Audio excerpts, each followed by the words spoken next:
A todos los sedientos, venid a las aguas, y los que no tienen dinero, venid, comprad y comed.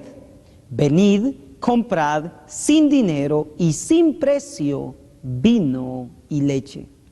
Isaías capítulo 55, versículo 1. Bienvenidos a la Asociación Publicadora Universal, al estudio de la Biblia y del Espíritu de Profecía. Le invitamos a tomar papel y pluma mientras estudiamos el estudio titulado La Iglesia Siempre Viviente.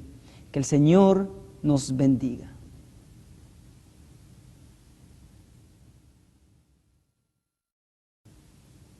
Un gusto, nuevamente, queridos hermanos, es poder llegar a sus hogares por este medio que el Señor nos permite. En esta ocasión nuestro tema se titula La Iglesia Siempre Viviente. Veremos cómo el enemigo ha mantenido un conflicto con su iglesia, la iglesia de Dios, durante todas las edades, pero sobre todas las cosas veremos cómo la iglesia de Dios en estos últimos días triunfará. Antes de entrar de lleno a nuestro estudio, daré lectura en Testimonios para los Ministros en la 14. Cuando los libros de Daniel y Apocalipsis sean mejor entendidos, los creyentes tendrán una experiencia religiosa completamente distinta. Recibirán tales vislumbres de los portales abiertos del cielo que les grabará en la mente y el corazón el carácter que todos deben desarrollar a fin de comprender la bendición que será la recompensa de los de corazón puro. El Señor bendecirá a todos los que con humildad y mansedumbre traten de comprender lo que se revela en el Apocalipsis. Este libro presenta en forma tan vívida escenas de inmortalidad y está tan lleno de gloria que todos los que lo lean y escudriñen con fervor recibirán la bendición prometida a aquellos que oyen las palabras de esta profecía y guardan las cosas en ella escritas. Con esto, queridos hermanos, vemos que es el deseo del Señor que nosotros como pueblo obtengamos un conocimiento completo y profundo del libro del Apocalipsis. En él se nos revelan escenas, dice, de suma importancia. Hay en nosotros el carácter que el cielo desea ver. Así que con esto en mente vamos a orar para que el Espíritu Santo pueda regalarnos esa comprensión, ese deseo de escudriñar este libro y poder conocer el plan de Dios, su voluntad allí revelada para nosotros. Oremos. Amantísimo Padre, usted que está en el lugar santísimo, en el nombre de Cristo Jesús rogamos, oh Dios, que esta promesa que acabamos de leer se pueda cumplir con nosotros. Sí, oh Dios, rogamos que su Santo Espíritu revele, nos lleve en su total profundidad en el libro del Apocalipsis. Que allí, oh Dios, bajo esa influencia divina podamos lograr ser impresionados de tal manera que el carácter que usted desea desarrollar en nosotros se pueda lograr. Rogamos, oh Dios, su presencia y su bendición mientras estudiamos el libro del Apocalipsis. En Cristo Jesús. Amén.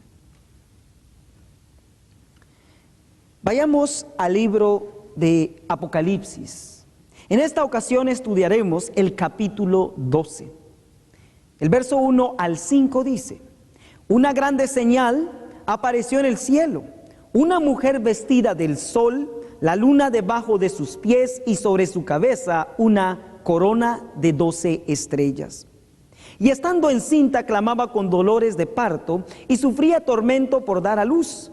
Y fue vista otra señal en el cielo, un gran dragón rojo, que tenía 7 cabezas y 10 cuernos, y en sus cabezas 7 coronas. Y su cola arrastraba la tercera parte de las estrellas del cielo y las echó en tierra, y el dragón se paró delante de la mujer que estaba por dar a luz, a fin de devorar a su hijo cuando hubiese nacido.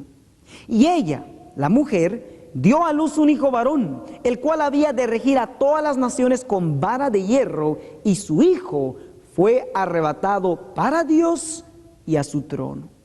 Aquí, queridos hermanos, encontramos a una mujer. Encontramos a una mujer revestida con el sol. Vemos que la luna, dice, estaba debajo de sus pies. No que ella estaba parada sobre la luna, sino que la luna estaba debajo de sus pies. Dice que ella cuenta con una corona de 12 estrellas. Encontramos de que ella está en conflicto con el dragón. El dragón está sobre todo esperando, de acuerdo a la profecía, que al nacer ese niño, el cual ella está por dar a luz, dice que él espera devorarlo, destruirlo. Pero gracias al Señor, dice que el niño nació y fue arrebatado para Dios y a su trono. Esto es lo que brevemente vemos del verso 1 al 5 en el capítulo 12 de Apocalipsis. La gran pregunta es, ¿qué representa una mujer en la profecía? El libro de Jeremías, capítulo 6, versículo 2, dice lo siguiente: a una mujer hermosa y delicada comparé a la hija de Sión. En otras palabras, Dios a su iglesia la compara a una mujer.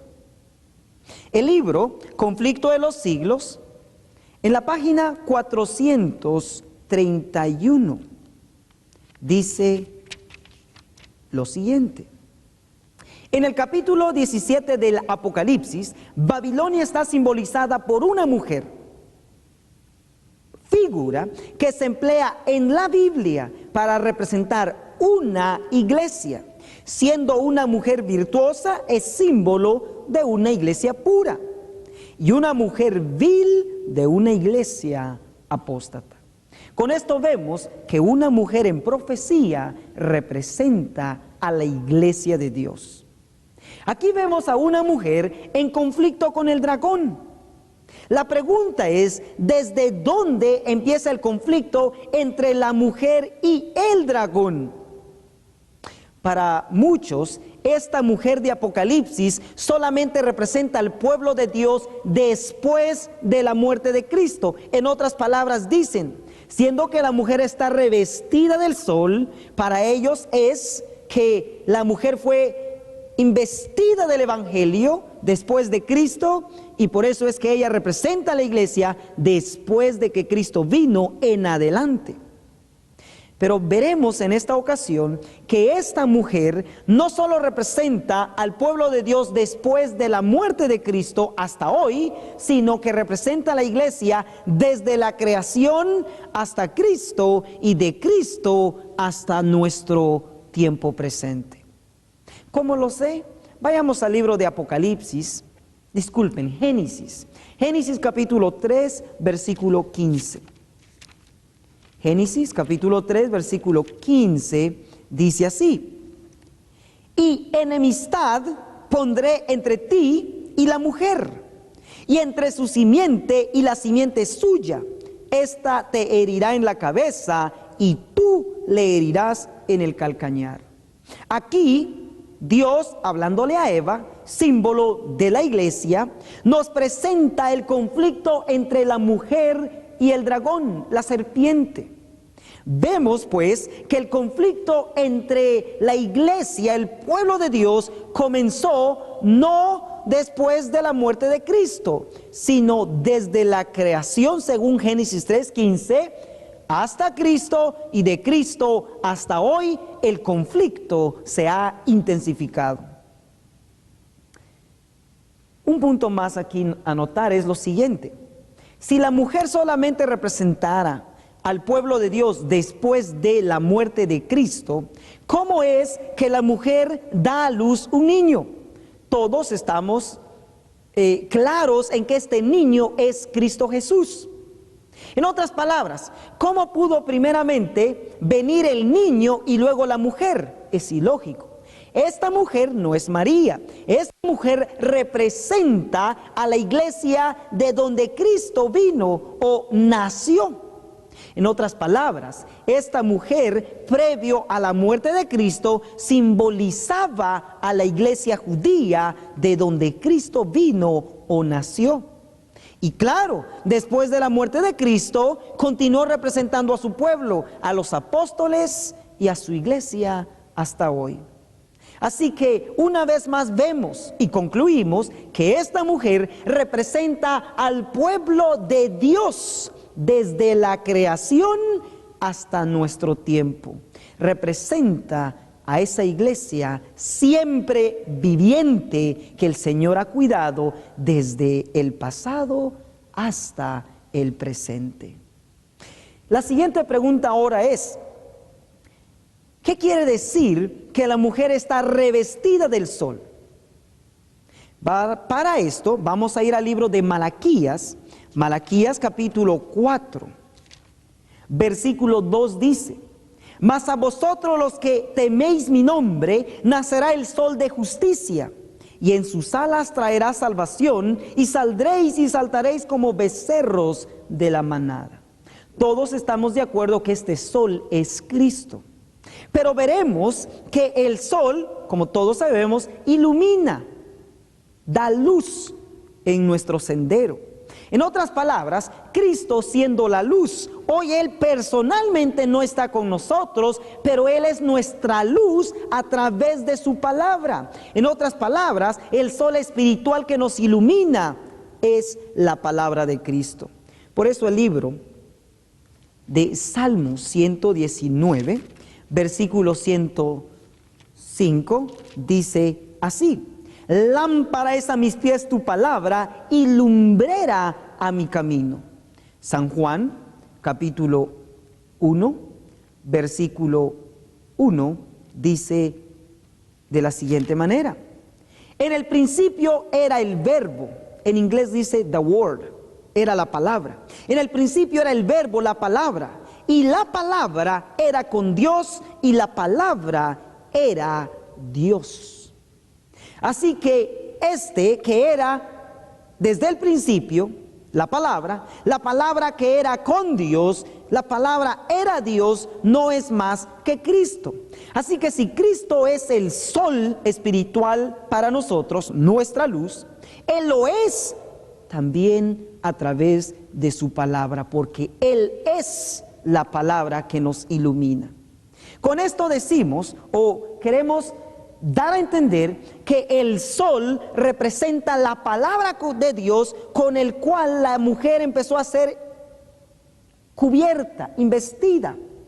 Y esto, claro, no empezó después de la muerte de Cristo. Para saber cuándo ella empezó a ser investida del sol, sencillamente tenemos que saber cuándo se empezó a escribir la Biblia. El primer libro de Génesis dice así: primer libro de Moisés, Génesis. En otras palabras, Moisés fue el que empezó a escribir la Biblia. En el libro Conflicto de los Siglos, en la página 7, dice: durante los 25 primeros siglos de la historia humana no hubo revelación escrita. En otras palabras, sí hubo revelación, pero no escrita, la palabra. Los que eran enseñados por Dios comunicaban sus conocimientos a otros, y estos conocimientos eran así legados de padres a hijos a través de varias generaciones. La redacción de la palabra escrita empezó en tiempo de Moisés. Los conocimientos inspirados fueron entonces compilados en un libro inspirado. Esa labor continuó durante el largo periodo de 16 siglos, desde Moisés, el historiador de la creación y el legislador, hasta Juan, el narrador de las verdades más sublimes del Evangelio.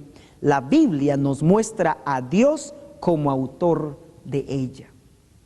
Con esto vemos entonces que la mujer empezó a ser investida con el sol cuando se empezó a escribir la Biblia. En otras palabras, ella empezó a ser investigada del sol desde Moisés, cuando empezó a escribir la Biblia, hasta hoy, porque aún tenemos la revelación escrita, la Biblia, la palabra, nuestro sol espiritual. Es por ello que dice que la luna estaba debajo de sus pies. En otras palabras, la luna representa el periodo en que sí había revelación, pero no escrita, sino era de padre a hijos a través de varias generaciones, y aquí dice a través de 25 siglos, o sea 2500 años. En otras palabras, el pueblo, desde que el hombre fue sacado, contaba con la revelación que Dios daba al Padre y el Padre a sus hijos, y eso fue durante 25 siglos, hasta que la mujer, la iglesia, el pueblo de Dios, fue investida, empezó a recibir la revelación escrita, la palabra de Dios. Con esto concluimos diciendo que la luna debajo de sus pies representa el periodo sin la Biblia, y investida con el sol representa el periodo con la Biblia. Y eso nos trae hasta nuestro tiempo. La siguiente pregunta ahora es, ¿qué quiere decir que ella cuenta con una corona que tiene 12 estrellas? La corona, como todos saben, es símbolo de autoridad. En otras palabras, Cristo ha investido a su iglesia desde el principio hasta hoy con autoridad divina. ¿Pero por qué 12 estrellas? Bien sencillo. En el libro de Mateo, Mateo capítulo 19, Mateo 19, versículos 28 dice así: y Jesús les dijo, de cierto os digo que vosotros que me habéis seguido, en la generación cuando se siente el Hijo del Hombre en el trono de su gloria, vosotros también os sentaréis sobre 12 tronos para juzgar a las 12 tribus de Israel.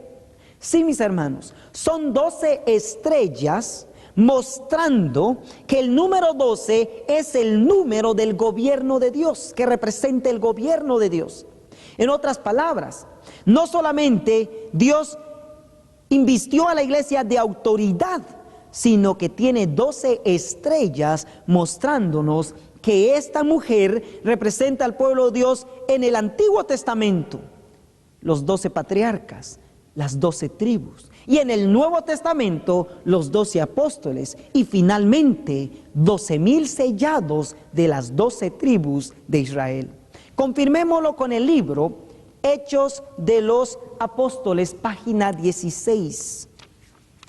Dice: como en el Antiguo Testamento los 12 patriarcas eran los representantes de Israel, así los 12 apóstoles son los representantes de la iglesia evangélica.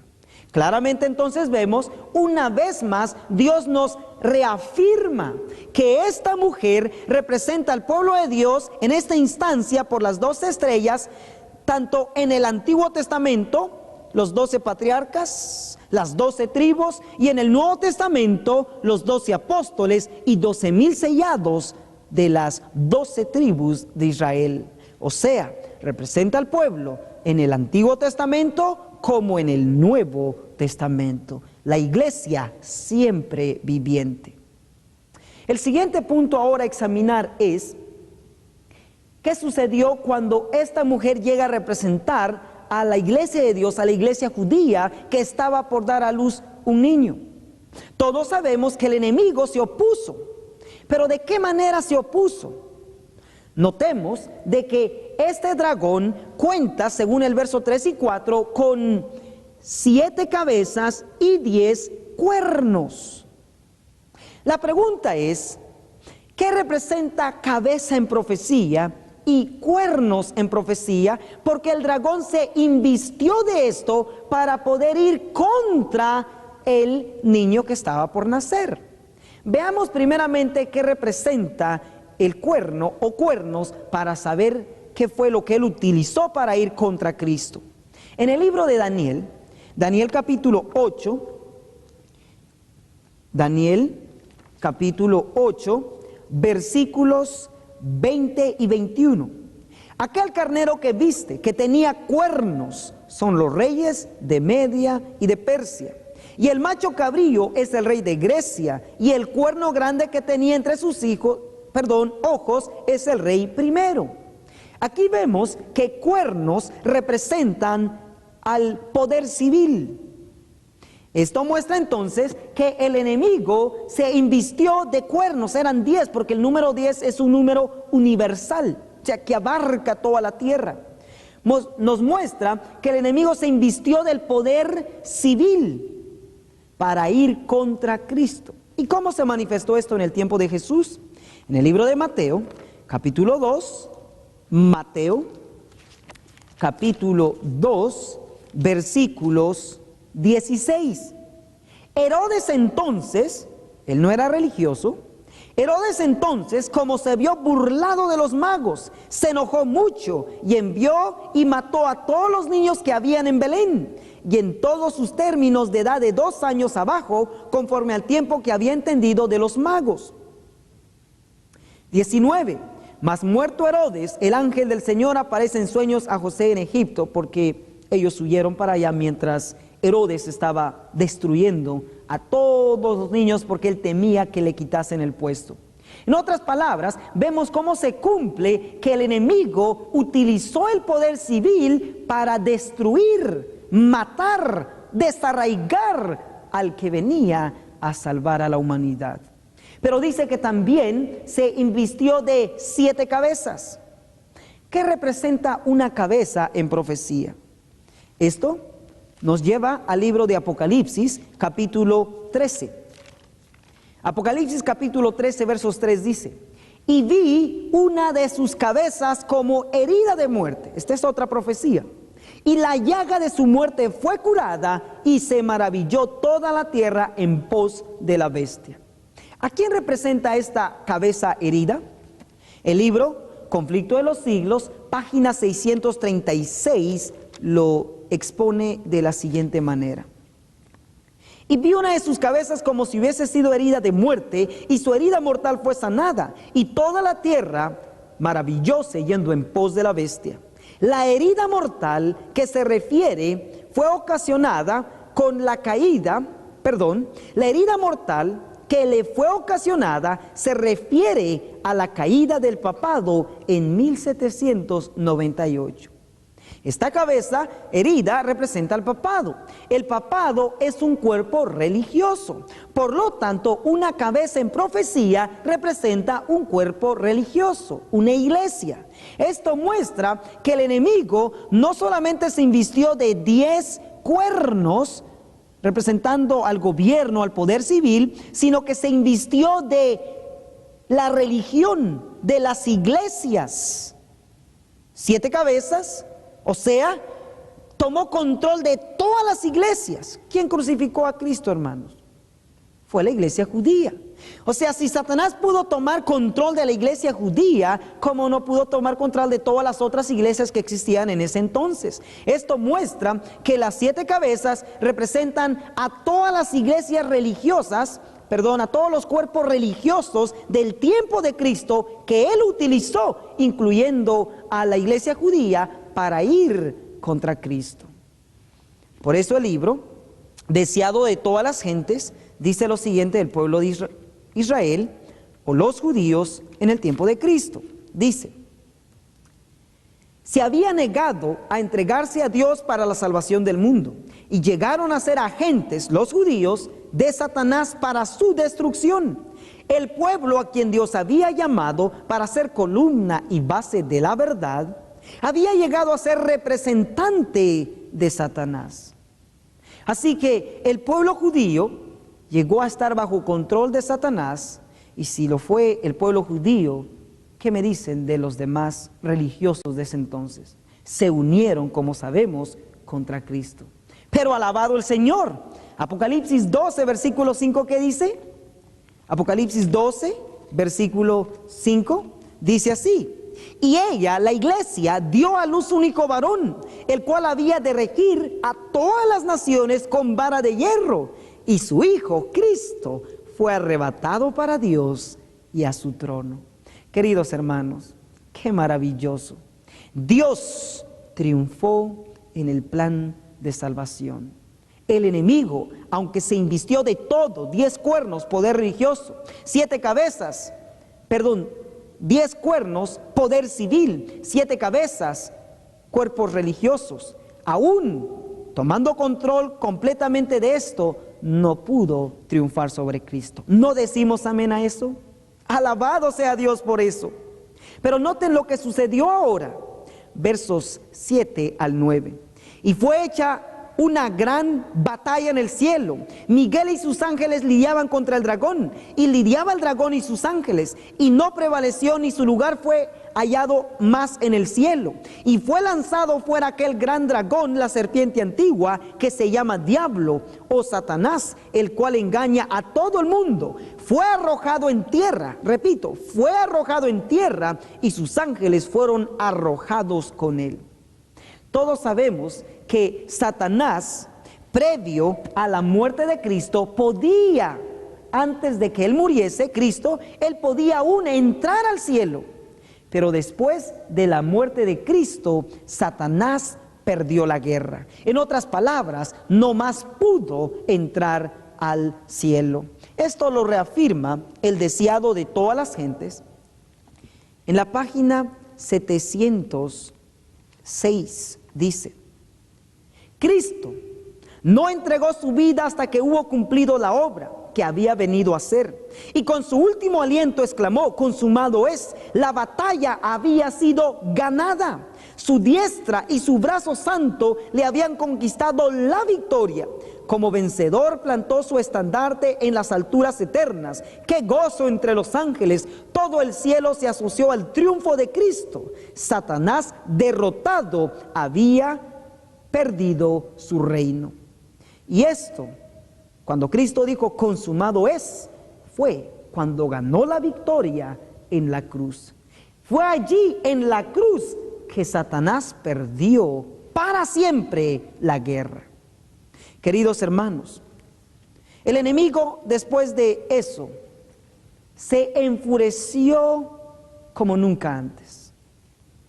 El libro de Apocalipsis nos presenta lo que sucedió después de que él pierde la guerra.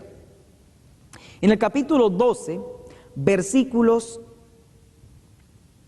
12 al 13 dice: por lo cual alegraos cielos y los que moráis en ellos. Ay de los moradores de la tierra y el mar, porque el diablo ha descendido a vosotros teniendo grande ira, sabiendo que tiene poco tiempo. Y cuando vio el dragón que él había sido arrojado a la tierra, o sea, perdió la guerra, no más pudo entrar al cielo, persiguió a la mujer que había dado al varón. Es aquí ahora donde se cumple el verso 6. Y la mujer huyó al desierto, donde tiene lugar aparejado por Dios, para que allí la mantenga por 1260 días. En otras palabras, ahora la mujer, la iglesia de Dios, pasa a una fase más. De ser la iglesia judía, ahora pasa a ser la iglesia apostólica, o sea, después de la muerte de Cristo. Y ahora ella, la mujer, siendo que no más pudo permanecer en Jerusalén, Israel o Palestina, huyó porque el dragón la empezó a perseguir.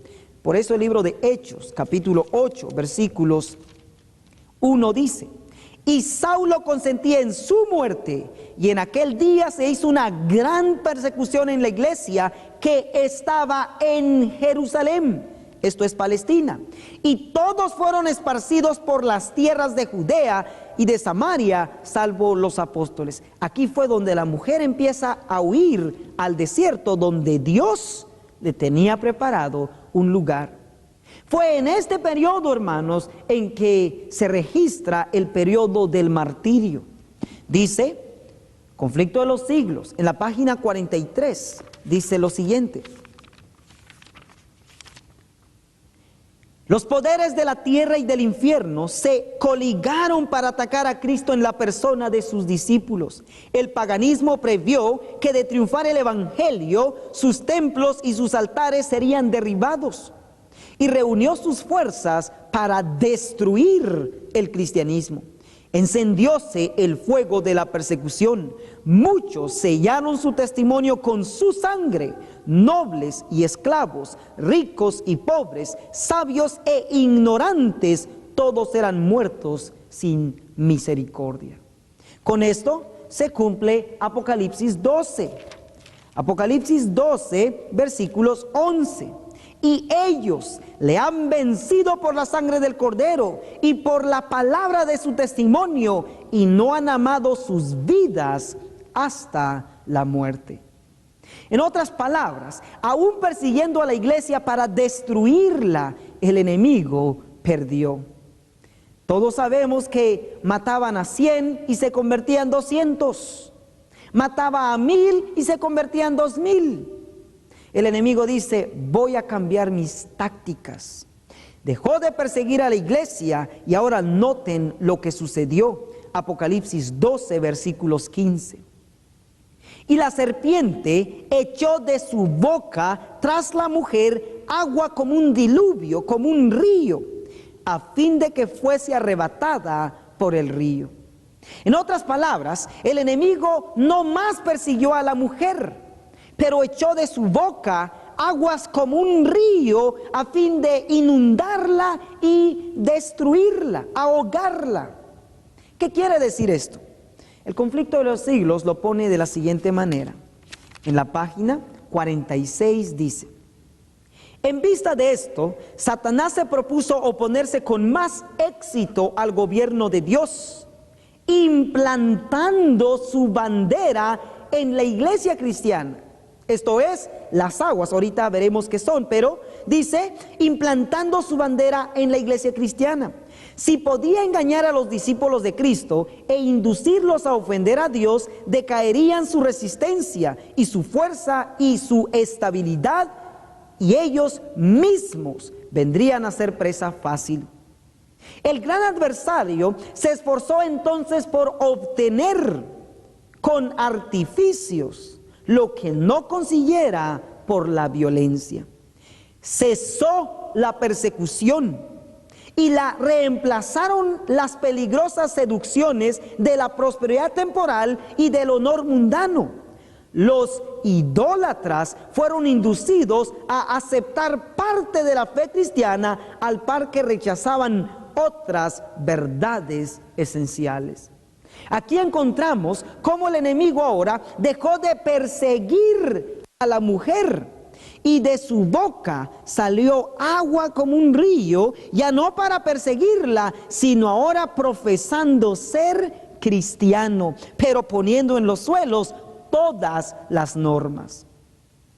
Hermanos, hoy no hay persecución. ¿Por qué? Porque el enemigo se ha metido en la iglesia.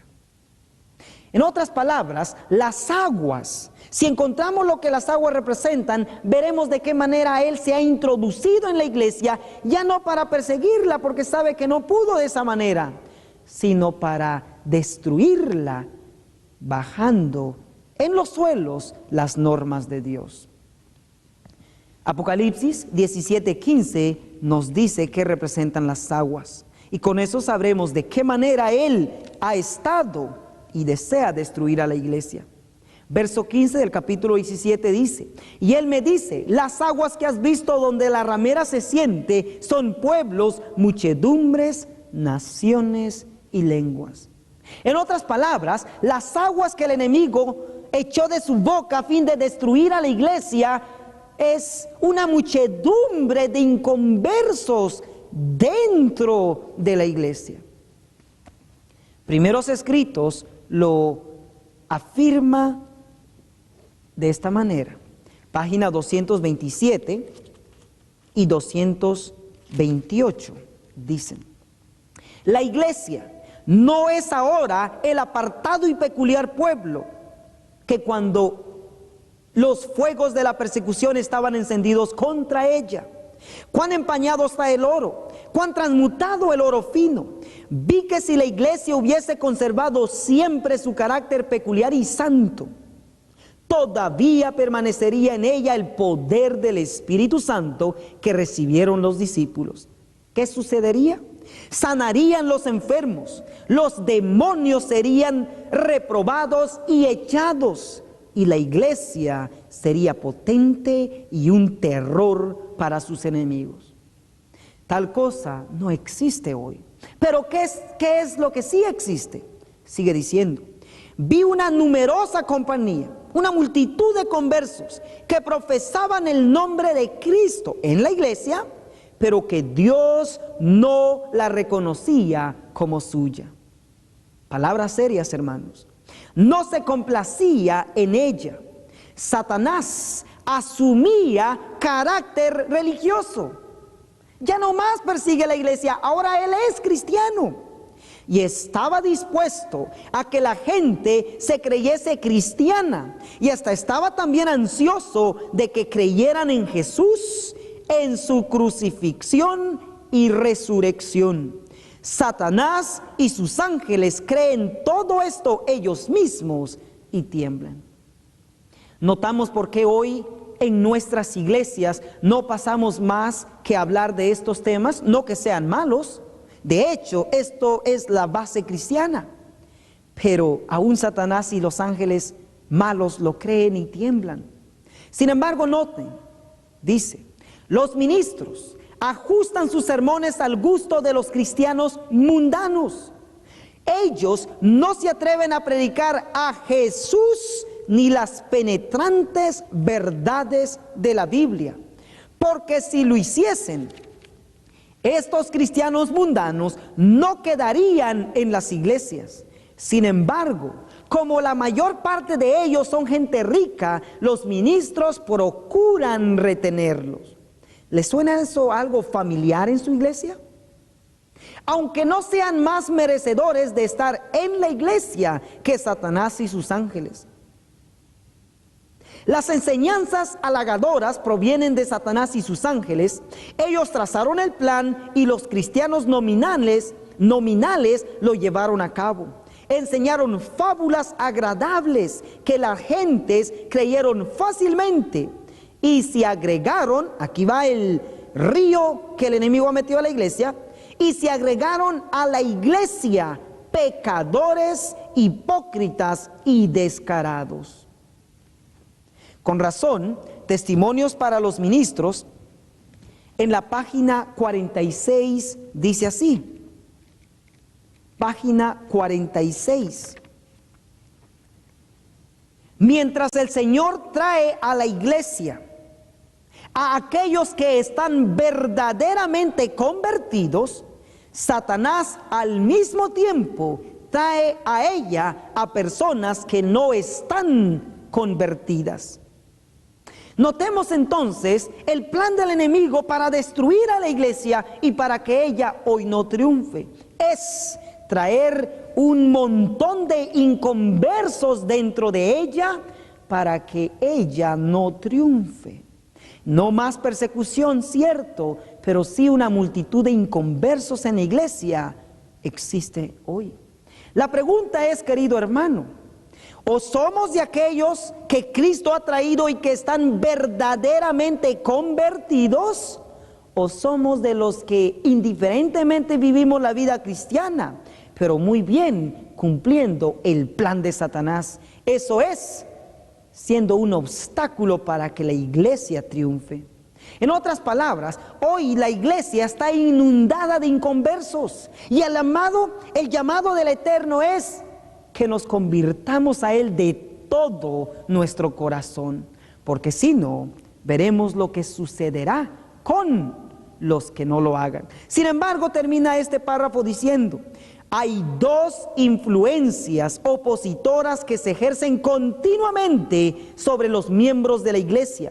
Una influencia trabaja para la purificación de la iglesia y la otra para la corrupción del pueblo de Dios. ¿Qué influencia está en nosotros, queridos hermanos? ¿La de Cristo o la de Satanás? Testimonios para los Ministros, este mismo, en la página 472 a la 475. Veamos cómo el enemigo está trabajando hoy y de qué manera está controlando el pueblo. Yo, dice Satanás, voy a influir sobre los ministros de las iglesias populares para que desvíen la atención de sus oyentes de los mandamientos de Dios. Lo que las escrituras afirman que es la ley de libertad debe ser presentada como un yugo de servidumbre. Eso es lo que Satanás dice. La gente acepta las explicaciones de las escrituras de parte de sus pastores y no investiga por sí misma. Por lo tanto, al actuar por medio de los ministros, puedo dominar a la gente de acuerdo con mi voluntad. Por eso la cita anterior de Primeros Escritos 2:27 decía que los ministros acomodan sus sermones al gusto de los cristianos mundanos. Sí, mis hermanos, estos no son los ministros fieles, porque Dios tiene ministros fieles. Se refiere a los ministros infieles, que tristemente es la mayoría. Ha rebajado las normas y acomodan los sermones al gusto, no de los fieles, al gusto de los cristianos mundanos. De hecho, para Dios no son cristianos. Noten que sigue diciendo Satanás. Pero nuestra principal preocupación, dice, consiste en silenciar a esa secta guardadora del sábado. Satanás no nos considera como una iglesia, nos considera como una secta, y su plan es silenciar. ¿Y qué mejor manera de silenciarnos no viviendo la luz que tenemos? De hecho, nosotros proclamamos resaltar la ley. Sin embargo, Cada día con Dios, en la página 28, dice así, muy serio lo que aquí dice, hermanos. El poder central de la tierra le pertenece a un demonio. Su trono está en medio del mundo, donde tendría que haber estado el trono de Dios. Recibe el apoyo de la iglesia que se ha amoldado al mundo. Por favor, hermanos, no digamos que aquí se está refiriendo a la iglesia católica o a las otras iglesias, porque de hecho sabemos que están ya mal. Dice, hablando de nuestra iglesia, el enemigo dice, recibe el apoyo de la iglesia que se ha amoldado al mundo y que está transgrediendo la santa ley de Dios.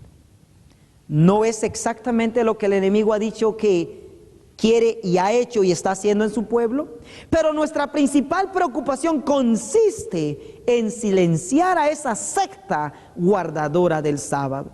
Sigue diciendo, podemos separar a muchos de Cristo por medio de la mundanalidad, la concupiscencia y el orgullo. Estas son palabras de Satanás que la sierva escuchó y las escribió. En la página 275 dice él, el enemigo, tendré en el terreno, en la iglesia, como agentes míos, a hombres que sostengan falsas doctrinas mezcladas con suficiente cantidad de verdad, como para engañar a las almas. También tendré dentro de la iglesia incrédulos presentes. ¿Para qué? Que manifestarán dudas con respecto a los mensajes de amonestación que envíe el Señor a su iglesia. Queridos hermanos, pensemos, meditemos, ¿qué tipo de cristianismo estamos representando? ¿Qué tipo de vida vivimos? ¿La vida que Satanás quiere para seguir controlando al pueblo y termine el tiempo de gracia y permanezcamos sin vida eterna y finalmente destruidos? ¿O somos de aquellos que estamos preocupados no solamente por nuestra condición individual, sino por la situación de la iglesia? Espero que sí, mi hermano, y el Señor te coronará con bendición divina. Y hoy lo está haciendo, reafirmándonos de que Su iglesia está en una condición muy terrible, pero alabado sea el Señor. En el libro Mensajes Selectos, tomo 2, en la página 436, están las siguientes palabras muy alentadoras. Dice: Satanás llevará a cabo sus milagros para engañar y establecerá su poder por encima de todo lo demás. Puede parecer, eso es lo que está existiendo hoy, puede parecer que la iglesia está por caer, pero no caerá. ¿No decimos amén a eso, hermanos? Alabado sea el Señor, su iglesia va a triunfar. Por eso el libro de Isaías profetizó lo siguiente en unión con Apocalipsis. Isaías 59 versos 19 dice: y temerán desde el occidente el nombre del Eterno, y desde el nacimiento del sol su gloria, porque vendrá el enemigo como río, mas el Espíritu del Eterno levantará bandera contra él. En otras palabras, Dios no va a permitir que el enemigo triunfe en este tiempo. La iglesia dará el paso final, no caerá. ¿Cómo lo realizará el Señor? ¿De qué manera hará que la iglesia triunfe y salga de su condición presente? Apocalipsis 12:16 nos da la respuesta. Y la tierra ayudó a la mujer, y la tierra abrió su boca y sorbió el río que había echado el dragón de su boca. ¿Quién ayuda aquí a la mujer? La tierra. ¿Cómo? Abriendo su boca, absorbiendo, sacando de la mujer ese chorro de inconversos, ese río de inconversos. Saldrán, los destruirá, algo representado por la tierra abriendo su boca que el Señor utilizará. ¿Qué será eso?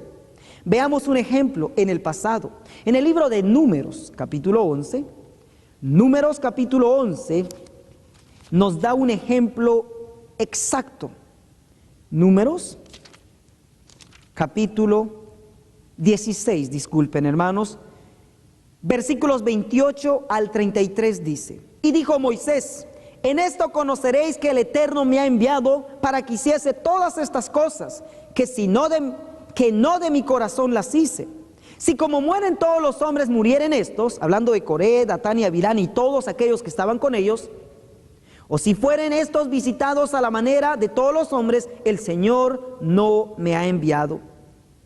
Mas si el Eterno hiciere una cosa nueva, y la tierra abriere su boca, y los tragare con todas sus casas, y descendieren vivos al abismo, entonces conoceréis que estos hombres irritaron al Eterno.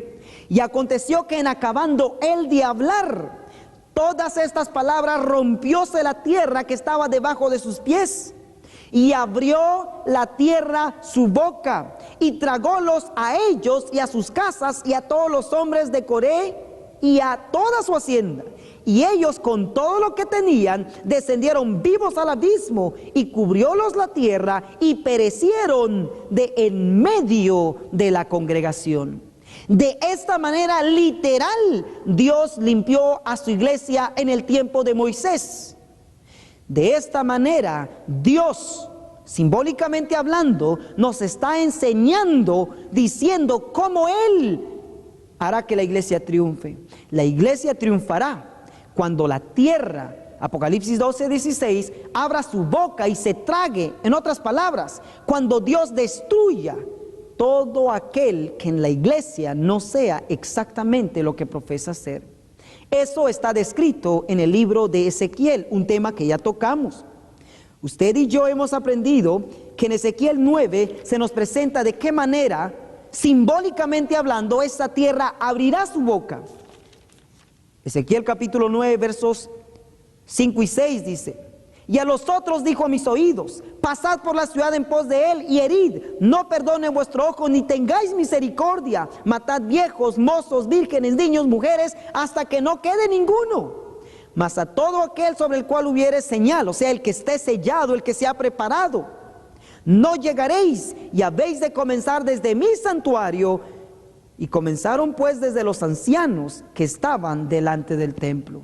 Claramente, la inspiración en Joyas de los Testimonios, tomo 2, en la página 65, dice, hablando de Ezequiel 9, 5 y 6 que leí, aquí vemos, dice, que la iglesia, el santuario del Señor, era la primera en sentir los golpes de la ira de Dios. Los ancianos, aquellos a quienes Dios había brindado gran luz, que se habían destacado como guardianes de los intereses espirituales del pueblo, habían traicionado su cometido.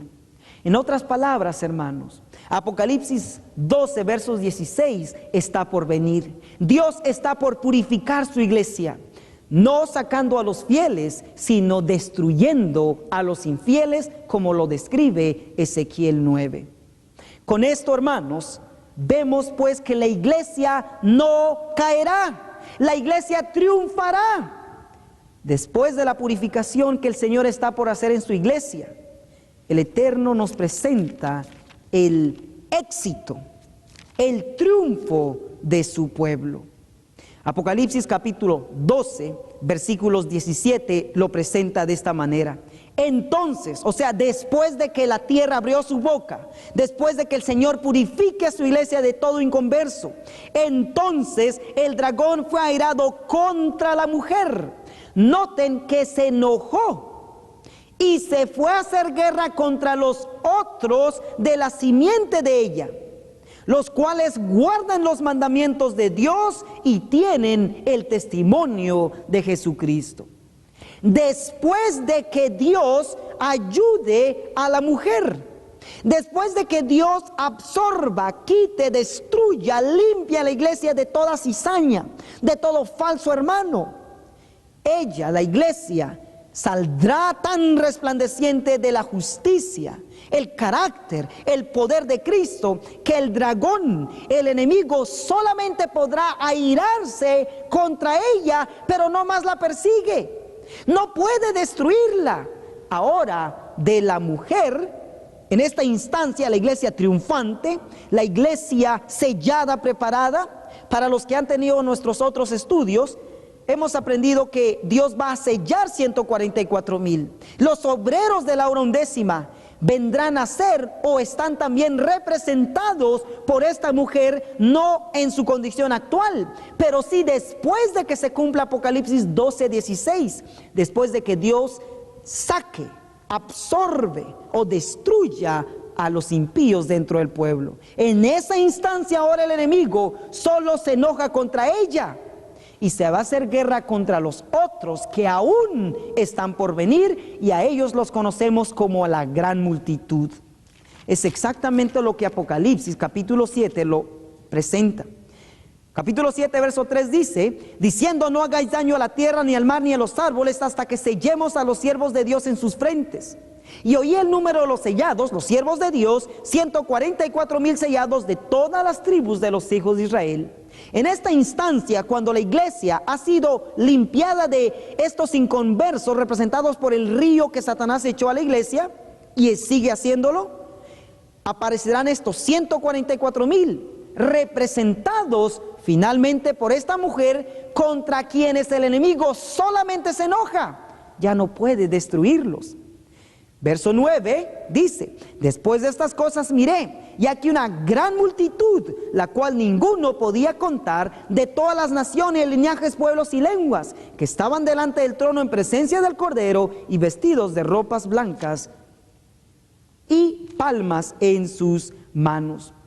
Con esto vemos, queridos hermanos, que Dios, aunque nos muestra que la iglesia está en una condición triste, va a triunfar, y cuando triunfe proclamará el evangelio en poder, que una gran multitud, la simiente que está por venir, en esta instancia la gran multitud, ese remanente que Dios tiene en todas las otras iglesias y aún en el mundo pagano, Dios recogerá a esta gran multitud de conversos que nadie podrá contar. Es en esta instancia que el enemigo se va a hacer guerra contra ellos, pero también pierde, porque ellos, como nosotros hoy, terminarán guardando los mandamientos de Dios y la fe de Jesucristo, el testimonio de Él.